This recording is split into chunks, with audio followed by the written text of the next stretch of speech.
तप्त कांचन गौरंगी राधे वृंदावनेश्वरी वृषभानुसुते देवी pranamami hari priye. I offer my respects to Radharani, whose bodily complexion is like molten gold and who is the queen of Vrindavan. You are the daughter of King Vrishbhanu and you are very dear to Lord Krishna. Jai Shri Krishna Chaitanya Prabhu Nityananda Shri Advaita Gadadhar Shri Vasadi Gaur Bhaktavrinda. Hare Krishna Krishna Krishna Hare Hare Hare Ram Ram Ram Hare Hare. I offer my obeisances to Shri Krishna Chaitanya Prabhu Nityananda Shri Advaita Gadadhar Shri Vasi and all others in line of devotion. I wish all the lovely viewers a very happy Janmashtami.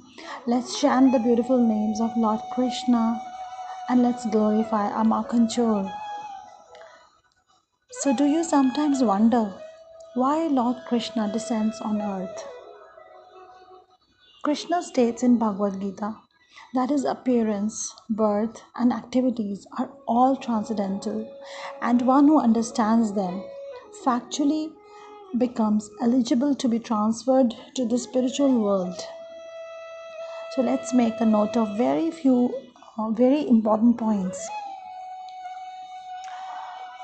Firstly, at the time of Krishna's birth, there was an atmosphere of peace and prosperity in all directions. Auspicious stars were visible in the sky.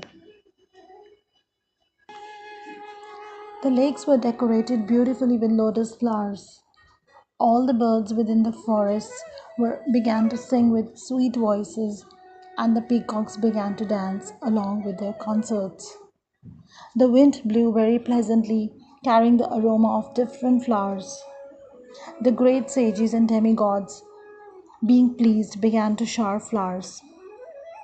Krishna comes straight from his supreme abode, Golok. His appearance in this material world is not ordinary. He says in Bhagavad Gita, chapter 4, text 1, 7.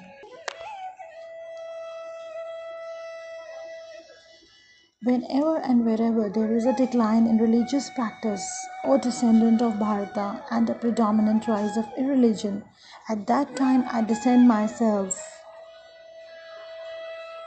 And chapter 4, text 8.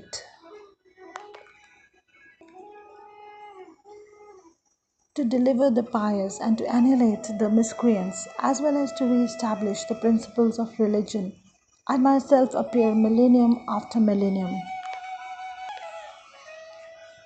Krishna means all attractive. God is all attractive. Krishna performs Leelas. Leela means divine play. His Leelas, energies, position, personality are all inconceivable. We need to transcend the three modes of material nature. That is, the mode of goodness, the mode of passion, the mode of ignorance. He is transcendental, and if we are devoted to him, we become transcendental. I'll share a beautiful story of Narada and Krishna. It's a long one, but I'll cut short it. Narada was a big devotee of Krishna and was curious to know what exactly Maya is. He inquired about it. He asked Krishna to explain to him what Maya is. Krishna and Narad were sitting in a desert, and Krishna said, Narad, first go and get some water for me. So Narada said, okay. After walking for several miles, Narada found a beautiful house. He knocked at the door. A beautiful girl opened the door. So Narad immediately forgot Krishna. He forgot everything. He started talking to the girl. After a few days, he fell in love with her. And after a few weeks, he got married to her. So Narada became a dad too. He was very happy, and with his family, 12 years passed by. Then came a huge flood. People, houses, and animals were all drowning. His wife and 2 children died. His cattle too died. Now Narad started crying and shouted for help from God. And suddenly he heard something. Dear child, O Narada, where is my glass of water? So this is Maya. forgetfulness of Krishna. We can perceive so many messages from this story. I'll summarize two main points. First, Maya means illusion. Second, Krishna is with us always, and we just have to remember him in some way. Narad shouted for help from God. And who is God? Krishna. Chapter 9, text 17, Krishna says, I am the father of this universe, the mother, the support. I am the object of knowledge, the purifier, the syllable Om. I am the Rig, Sam, and Yajurvedas. In the purport of chapter 2, text 22, it is mentioned soul, that is we, and the super soul, that is Krishna, are like two friendly birds sitting on the same tree, that is heart. One of the birds, the individual atomic soul, is eating the fruit of the tree, and the other bird, Krishna, is simply watching his friend. So we can conclude that Krishna is the eternal witness, master, friend, and father of all living entities. In chapter 2, text 12, Krishna says, Never was there a time when I did not exist, nor you, nor all these kings, nor in the future shall any of us cease to be. So this verse explains that as our souls belong to Krishna, our souls are eternal. It is confirmed in Gita that our souls are infinitesimal parts of Krishna. Nature of the soul is explicitly explained in chapter 2 of Bhagavad Gita.